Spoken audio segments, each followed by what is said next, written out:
Donc aujourd'hui, je vous montre un nouveau nouage avec une écharpe qui est tricotée, c'est-à-dire que ce sont des petites mailles entrelacées entre elles qui donnent une élasticité à l'écharpe. Elle est élastique en longueur ou en largeur. Elle peut avoir de l'élastane ou pas dans sa composition, ça dépend.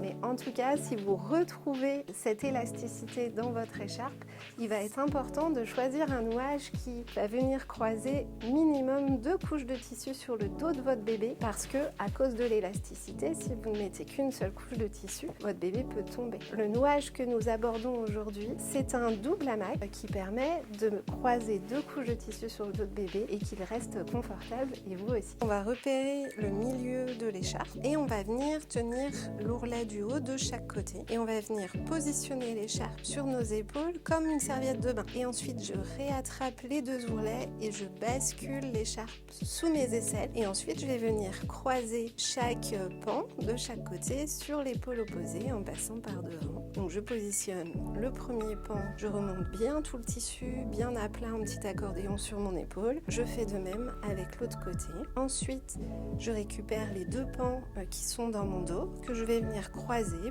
et je fais un petit nœud d'attente à l'avant. Je me retrouve comme ça avec un double hamac qui fait une petite croix sur ma poitrine et je vais venir positionner le bébé. Je le positionne bien haut sur mon épaule comme un petit sac à patates. Je vais longer mon ventre avec ma main pour venir récupérer le bébé et le glisser dans l'écharpe. Seuls ses pieds sortent pour l'instant, ses fesses sont bien à l'extérieur. Je prends le temps de le bercer, 30 secondes, peut-être 1 minute, jusqu'à ce que je sente qu'il se détend, que son dos s'arrondit et que ses fesses basculent bien à l'extérieur des 2 petits pans d'écharpe.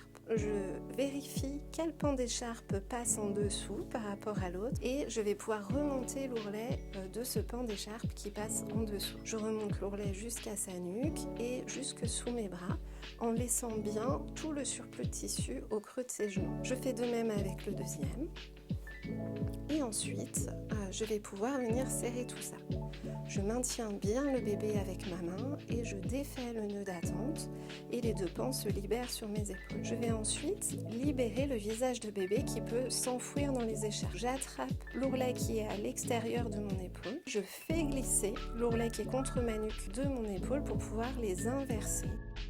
Et je fais pareil de l'autre côté. Donc il s'agit vraiment de faire passer l'ourlet qui est contre ma nuque en dessous l'autre et de faire remonter celui qui est à l'extérieur. Il faut aussi faire attention à ce que le tissu continue bien de recouvrir le bébé. Je vais aller chercher dans mon dos avec ma main le pan d'écharpe qui est le plus loin et je tire. Comme c'est une écharpe élastique, il ne faut pas hésiter à bouger les épaules, voire même du coup déplacer le tissu pour que ça serre suffisamment.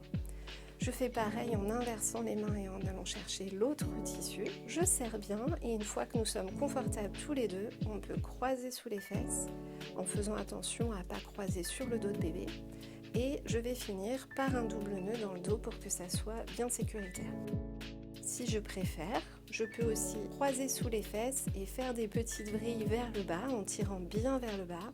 Et je vais venir croiser sur mes hanches et faire le double nœud derrière en faisant attention que ça ne coince pas les pieds de bébé.